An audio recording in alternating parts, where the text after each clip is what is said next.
Hello everyone, welcome to Edutap. So आज के session में हम डिस्कस करने वाले हैं गेम प्लान फॉर एएफएम। ठीक है, तो ये हमारा ए टू जी सीरीज है जिसमें हम ए टू जेड जो भी इश्यूज हो सकते हैं फॉर द जेईई एग्जामिनेशन, जो भी आपकी क्वेरीज हो सकती है उन्हें हम मल्टीपल वीडियोस के थ्रू रिजॉल्व करते हैं।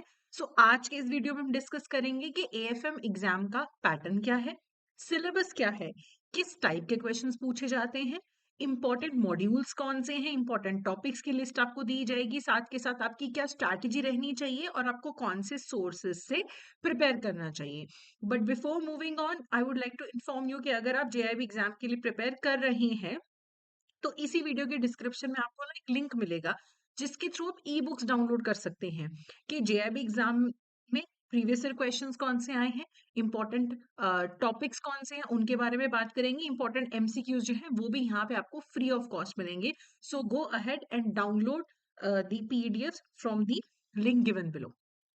चलिए, अब हम आज के टॉपिक की बात करते हैं। सबसे पहले एग्जाम के पैटर्न की बात करते हैं। अगर हम एग्जाम के ड्यूरेशन की बात करें, सबसे पहले तो जेआईबी में 4 पेपर रहते हैं। ठीक है, आईईएन, आईएफएस, एएफएम, पीपीबी और आरबीडब्ल्यूएम। अगर हम सिर्फ एएफएम की बात करें, वही पैटर्न सब एग्जाम्स में फॉलो होगा कि हर एग्जाम में 100 क्वेश्चंस पूछे जाएंगे और इनको रिजॉल्व करने के लिए, सॉल्व करने के लिए 2 आवर्स यानी कि 120 मिनट्स मिलेंगे। ठीक है, क्या इनमें कोई नेगेटिव मार्किंग है? तो बिल्कुल भी कोई भी नेगेटिव मार्किंग नहीं है। तो बेस्ट स्ट्रैटेजी रहती है कि आप सारे के सारे जो क्वेश्चंस हैं उन्हें आप सॉल्व करके जाएं। ठीक है, उसके बाद पासिंग का क्या रूल्स है? देखो, अगर आप मान लो सिर्फ एएफएम का पेपर देने जाते हो, बाकी सारे पेपर क्लियर हो गए हैं, सिर्फ एएफएम का पेपर देना है, तो आपको पास होने के लिए मिनिमम 50 मार्क्स चाहिए। दूसरा ये चीज होती है कि अगर आप सिंगल अटेम्प्ट दो, सारे पेपर एक साथ दो और सारे पेपर में आपके मिला के अगर 50% मार्क्स बन रहे हैं और हर सब्जेक्ट में मिनिमम 45 मार्क्स बन रहे हैं, तब भी जो आप है पास माने जाओगे। मान लो मैंने आईएफएस, पीपीबी, एएफएम, आरबीडब्ल्यूएम का एक साथ पेपर दिया, आईएफएस में आए 50, पीपीबी में आए 60, एएफएम में आए 45 और आपके आरबीडब्ल्यूएम में आए 49 मार्क्स। ठीक है, तो आप यहाँ पे पास माने जाओगे क्योंकि जो एग्रीगेट है वो 200 प्लस हो गया, 200 या प्लस हो गया और मिनिमम हर सब्जेक्ट में 45 मार्क्स हैं, तो आप पास माने जाओगे। अगर आप सिर्फ एएफएम का पेपर देने जाते अकेला, तो आपको मिनिमम 50 मार्क्स चाहिए थे पास होने के लिए। तो आप एक बार जब जेईई एग्जाम के लिए रजिस्टर करते हो, तो आप 5 अटेम्प्ट्स में आपको ये चारों पेपर क्लियर करने होते हैं 3 साल के अंदर अंदर। ठीक है, एक बार मैंने जेईई एग्जाम के लिए रजिस्टर किया तो वो मेरा रजिस्ट्रेशन 3 साल के लिए वैलिड है। ठीक है, इन 3 साल में 6 बार पेपर होगा, 6 में से कोई 5 अटेम्प्ट में दूंगी और उनमें मेरे को चारों पेपर क्लियर करने हैं। अगर मैं चारों पेपर नहीं क्लियर कर पाई इन 5 अटेम्प्ट्स में, तो मुझे सारे पेपर फिर दोबारा देने पड़ेंगे। ठीक है, री रजिस्टर करना पड़ेगा। अब जो एग्जाम है उसमें हमारा जो मोड है, लैंग्वेज है, उसकी बात करते हैं। तो देखो, जो जेआईबी एग्जामिनेशन है उसमें जब आप रजिस्टर करते हैं आपको हिंदी और इंग्लिश में से चूज करने का ऑप्शन होता है, लेकिन डीबीएफ का जो पेपर है वो सिर्फ इंग्लिश में होता है। ठीक है, अदरवाइज जैब में हिंदी इंग्लिश में से आप मीडियम चूज कर सकते हैं और ये ऑनलाइन ही पेपर होता है।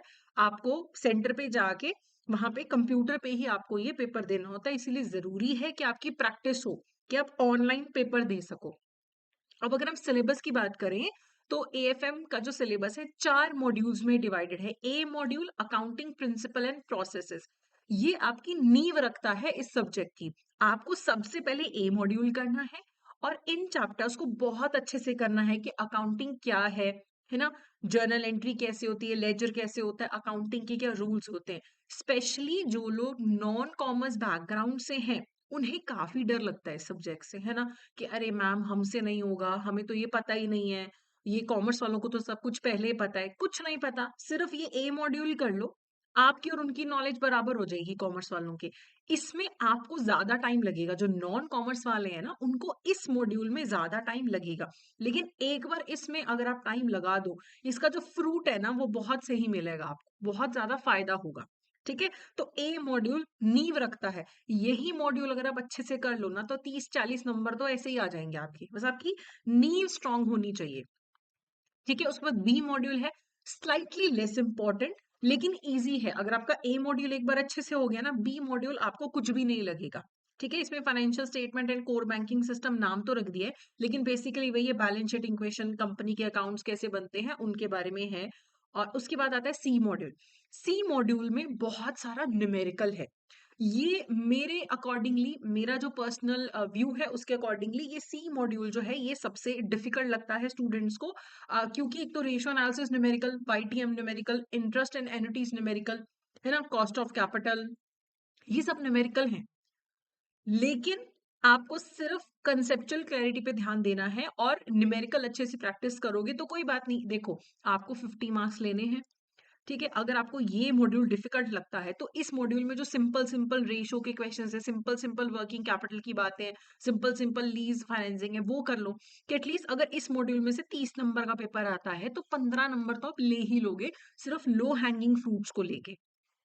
ठीक है, तो ऐसा घबराना नहीं है आपको इस मॉड्यूल को देख के।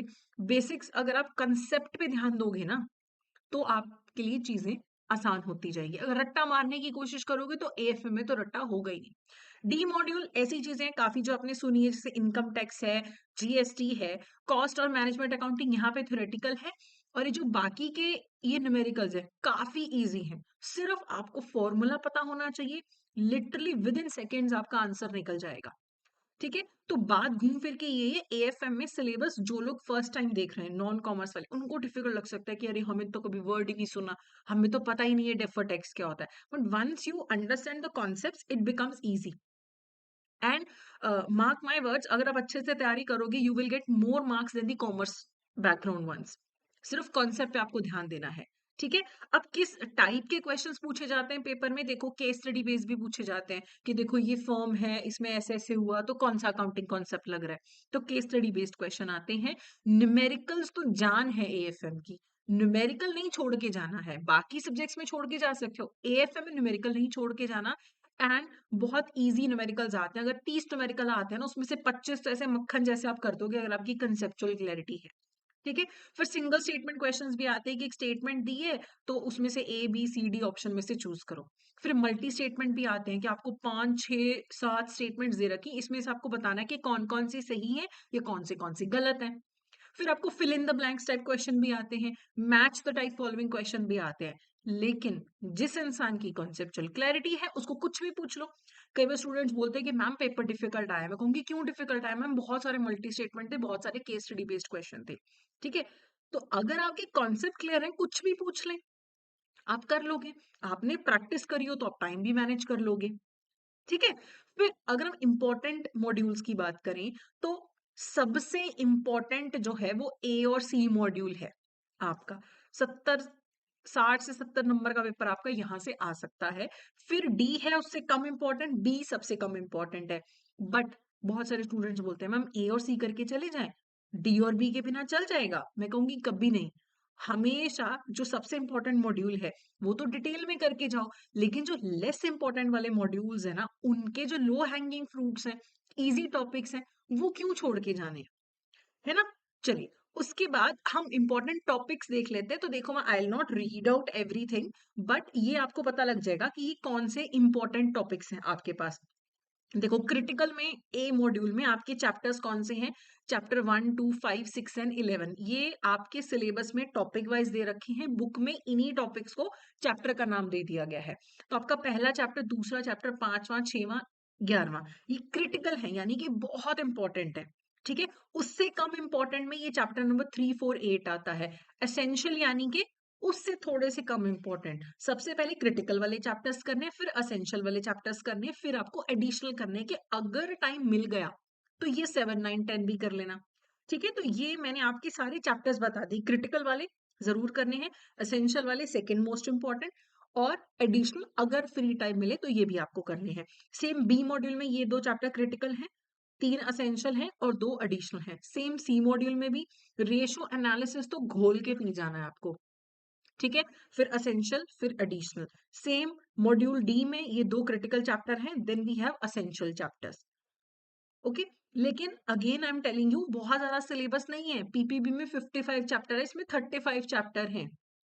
तो आप ना सिर्फ अपने दिमाग से निकाल देना कि एएफएम मुश्किल है, दिमाग में लेके चलोगे फिर तो देखो कोई हेल्प नहीं कर सकता। मन में सोच ले कि करना है तो करना है, बैंकिंग का पेपर भी तो क्लियर किया है, जो इतना जिसमें कंपटीशन है, दुनिया जहान के लोग बैंकिंग के पेपर देते हैं, लेकिन आप लोगों ने क्लियर किया है, तो कुछ तो बात है ना आप लोगों में, ये भी कर लोगे आप। ठीक है? उसके बाद ये तो मैंने मेन आपको चैप्टर्स के नाम बता दिए कि कौन-कौन से इम्पोर्टेंट है। इनके अंदर कुछ ऐसे टॉपिक्स हैं जो बहुत इम्पोर्टेंट है।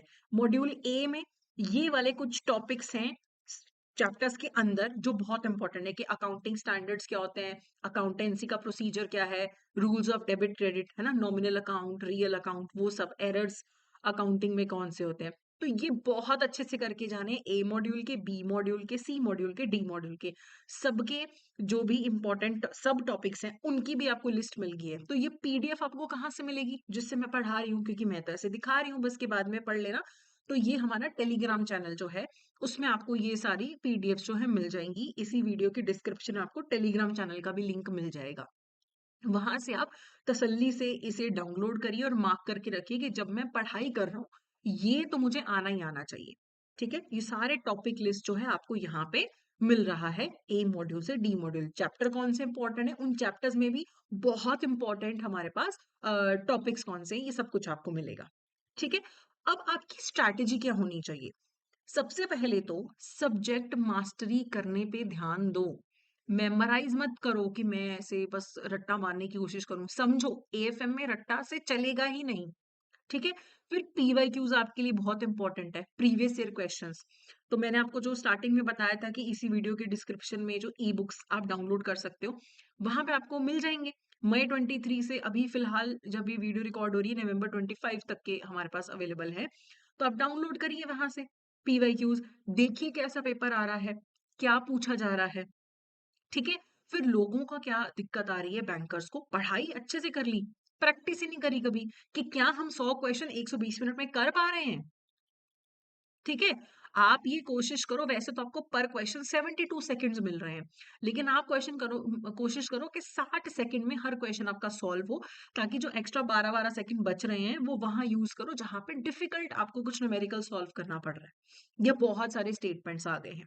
ठीक है, टेस्ट रेगुलरली आपको सॉल्व करने ही करने हैं। एक्चुअल एग्जाम कंडीशंस जैसे होती है ना कि कंप्यूटर पड़ा है, बिल्कुल शांति में बैठ के रिजॉल्व करो। तो अपनी प्रिपरेशन को ना 3 फेजेस में डिवाइड करो। सबसे पहले मान लो आप 4 महीने दे रहे हैं प्रिपरेशन के लिए, तो पहले 2 महीने ना, डेढ़ 2 महीने, अगर आप नॉन कॉमर्स है 2 महीने, कॉमर्स है तो 40 डेज, है ना? आपका फाउंडेशनल फेज होना चाहिए, जिसमें आप सिर्फ कंसेप्ट्स को समझ रहे हैं, अपने आप को अवगत करवा रहे हैं, नई चीजों को समझ रहे हैं आप। ठीक है, लेकिन हर फेज में खुद को टेस्ट करना जरूरी है। अब आप बोलोगे कि मैम मैंने तो अभी अभी पढ़ना शुरू किया, मैं अभी टेस्ट दूंगा तो मेरे तो अच्छे नंबर नहीं आएंगे, मैं तो डीमोटिवेट हो जाऊंगा। नहीं, जो फाउंडेशनल फेज होता है ना, वहां पे जब आप कोई टेस्ट सॉल्व करते हो आपको समझ आता है कि कैसे क्वेश्चंस आ रहे हैं, क्या मेरे पढ़ने की ओरिएंटेशन तो नहीं गलत है। तो पहले पहले जो आप टेस्ट देते हो ना, उनको लर्निंग के लिए यूज करो, उनके मार्क्स मत देखो। ठीक है, तो 1-2 महीना आपका जो नॉन कॉमर्स वाले हैं फाउंडेशनल फेज होगा, कि सिलेबस गो थ्रू करो, चीजों को समझो। जो सेकंड फेज होगा, थर्ड मंथ ऑफ प्रिपरेशन में जब आप आते हो, आपने एक बार सिलेबस तो पहले देख लिया फाउंडेशन फेज में, अब आप रिवीजन करो, है ना? और फिर से खुद को टेस्ट करो। आप ये देखो कि मैंने जो पढ़ा है मैं सही मार्किंग कर रहा हूँ, अब मार्क्स इंपॉर्टेंट है। क्या मेरी स्पीड बन रही है, क्या मैं एक्यूरेटली सॉल्व कर पा रहा हूँ। देखो, एक क्वेश्चन आया चैप्टर 1 से, दूसरा क्वेश्चन चैप्टर 2 से, तीसरा क्वेश्चन चैप्टर 12 से है। क्या मैं अलग अलग चैप्टर्स के बीच में स्विच कर पा रहा हूँ, एक टॉपिक से दूसरे के बीच में स्विच कर पा रहा हूँ। जो मैंने पढ़ाई करी है फाउंडेशन फेज में, क्या मैं उसे रिकॉल कर पा रहा हूँ। फिर फाइनल फेज होगा एग्जाम से जस्ट पहले। ठीक है, जैसे मई में पेपर होता है, अक्टूबर नवंबर में पेपर होता है, तो उसे जस्ट पहले का जो 20 दिन लगा लो, 3 हफ्ते लगा लो, तब आपको एग्जाम सिमुलेशन फेज में चले जाना है। कि तब आपने क्या करना है, आपको full length mock test, 100 questions की मॉक टेस्ट लगाने हैं, कि मेरी फाइनल स्ट्रैटेजी क्या होगी, मुझे कहाँ तुक्का मारना है, मुझे कहाँ पे एलिमिनेशन करके चलना है, क्या मैं 2 घंटे में इज़िली कर पा रहा हूँ या मुझे दिक्कत आ रही है टेस्ट को सॉल्व करने में? उन चीज़ों पे आपको ध्यान देना शुरू करना है, क्योंकि इस फेज़ तक आते-आते आपके कॉन्सेप्ट सॉलिडिफाई हो जाने चाहिए। तो पहले फाउंडेशन अच्छी ले करो, रिवीजन करो मिड प्रिपरेशन में, और फिर एग्ज़ाम सिमुलेशन फेज़ में फाइनल एग्ज़ाम की स्ट्रैटेजी बनाओ। ये आपको करना है, ठीक है? और न्यूमेरिकल्स को कभी भी इग्नोर नहीं करना है, करोगे ना तो मजा आने लग जाएगा, करने में इजी है, ठीक है? लास्ट है, अब प्रिपेयर कैसे करें? सबसे बड़ा क्वेश्चन, मैम कोचिंग लें या सेल्फ स्टडी लें? ये आप पे डिपेंड करता है कि आपकी रिक्वायरमेंट क्या है। अगर आप कॉमर्स बैकग्राउंड से हो या आपने पहले बहुत अटेम्प्ट्स दे रखे हैं और आपको लगता है कि मेरा ना 49 आए थे, मेरा तो मैं कर लूंगा, मुझे सिर्फ हल्का फुल्का जो है रिवीजन की जरूरत है, तो आप सेल्फ स्टडी कर सकते हो। क्योंकि देखो, जिन लोगों ने पहले कभी प्रिपेयर नहीं किया और उनके पास कम समय है, वो सेल्फ स्टडी करेंगे ना, तो फिर बात नहीं बन पाती है, स्पेशली एएफएम में, स्पेशली नॉन कॉमर्स वालों के लिए। अब क्या है, कुछ बच्चे बोलते हैं कि मैम हम ना यूट्यूब से देख लेंगे, हमें तो टेलीग्राम पे पीडीएफ्स मिल गए थे, या हम बुक से पढ़ लेंगे। बुक देखो अल्टीमेट सोर्स है, बुक अल्टीमेट सोर्स है, लेकिन इसको पढ़ने के लिए 3-4 महीने चाहिए। है आपके पास? नहीं है, टाइम की तो कमी है। टेलीग्राम चैनल पे 2 पीडीएफ मिले, 2 नहीं मिले, आधी अधूरी तैयारी। यूट्यूब रिवीजन के लिए वेरी गुड, कि बहुत सारे आपको मैराथन्स मिल जाएंगे, छोटे छोटे वीडियोस मिल जाएंगे, वहां से पढ़ो। लेकिन अगर आप बिल्कुल फ्रॉम स्क्रैच प्रिपेयर कर रहे हो, टाइम की भी कमी है, तब आई वुड से आप कोचिंग की तरफ जाइए। हाँ, बहुत आपने सोचा है कि अभी तो जी जनवरी है, मेरे को तो अक्टूबर वाला पेपर देना है, मैं तो सेल्फ स्टडी करूंगा, then you can go ahead, क्योंकि आपके पास 8-10 महीने हैं पढ़ाई करने के लिए, अगर आप डेडिकेटेडली प्रिपेयर करते हो, ठीक है? आपने पहले पेपर दे रखा है, अभी आपने पहले कोचिंग ले ली थी, आपको लगता नहीं है कि मेरे को अब दोबारा कोचिंग की जरूरत है, कोई बात नहीं, सेल्फ स्टडी से कर लो, खुद के नोट्स बनाए हैं, उन्हें पढ़ लो। लेकिन टाइम नहीं है, कोई बैकग्राउंड नहीं है ना? समय बहुत कम है पढ़ाई के लिए, और आपको एक स्ट्रक्चर्ड तरीके से तैयारी करनी है। कि पता है क्या होता है, अब मुझे कोई बोले कि पढ़ाई करनी है, ठीक है मैं कर लूंगी, लेकिन अगर मैंने पैसे दे दिए, चाहे मैंने 100 रुपए दिए, मुझे लगता है यार मुझे 100 रुपए वसूलने हैं, मैं इनसे वसूलूंगा, है ना? स्ट्रक्चर ये मुझे प्रोवाइड करें, और आप आंसरेबल भी हो जाते हो, है ना? कोचिंग में आपकी क्लासेस होते हैं, आपको खुद को फील होता है यार 15 लाइव क्लासेस थी, मैंने तो लगाई ही नहीं। खुद को आप ना एक थोड़ा सा डिसिप्लिन आ जाता है।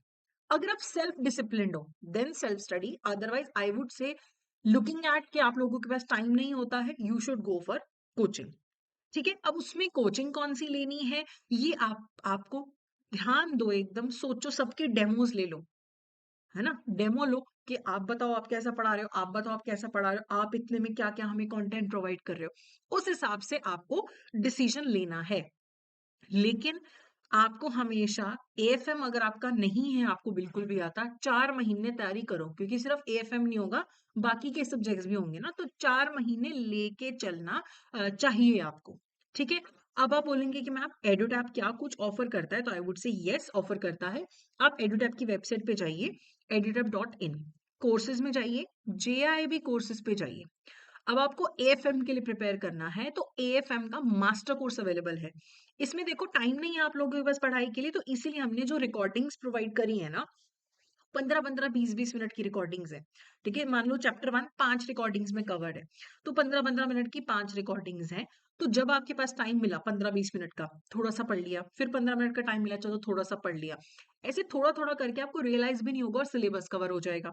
और एग्जाम से जस्ट पहले आप बोलोगे कि मैम रिवीजन करनी है, तो उसके लिए लाइव क्लासेस मिलेंगी आपको, 6 लाइव क्लासेस में एएफएम को आपको रिवाइज करवाया जाएगा। नोट्स हैं, सॉल्व पीवाईक्यूज है, previous year questions, chapter wise आपको हर चैप्टर के आपको टेस्ट मिल रहे हैं, आपको फुल लेंथ मॉक टेस्ट भी आपको यहाँ पे मिल रहे हैं, और वो भी 10, ठीक है? तो अभी जिन लोगों ने बिल्कुल प्रिपरेशन स्टार्ट नहीं करी है, तो like this is the right time to prepare, any time, right now is the right time to prepare, ठीक है? अगर आपको बाकी सब्जेक्ट्स में भी दिक्कत है, तो आप हमारा कंप्लीट मास्टर कोर्स भी ले सकते हैं, और आप हमारा लाइव क्रैश कोर्स भी लॉन्च होने वाला है, आप उसके थ्रू भी आप जो है प्रिपरेशन कर सकते हैं। कुछ स्टूडेंट्स को लगता है कि मैम पढ़ाई हमने जैप की कर ली है, टेस्ट सीरीज चाहिए, तो टेस्ट सीरीज भी अवेलेबल है। इसमें भी सिर्फ फुल एंड मॉक टेस्ट नहीं है, चैप्टर वाइज एमसीक्यूज भी हैं, सॉल्व्ड प्रीवियस ईयर क्वेश्चन भी हैं, जो आप सॉल्व पीवाईक्यूज तो आप डाउनलोड कर सकते हो, नोट्स आप डाउनलोड कर सकते हो, हर टेस्ट आप 3 बार दे सकते हो, ठीक है? क्लासेस आप कितनी मर्जी बार भी देख सकते हो, ठीक है? तो ये बहुत सारे रिसोर्सेज अवेलेबल हैं मार्केट में, और भी रिसोर्सेज अवेलेबल हैं, but make an informed decision कि what is best for you, वो आपको यहाँ पे करना है। ठीक है?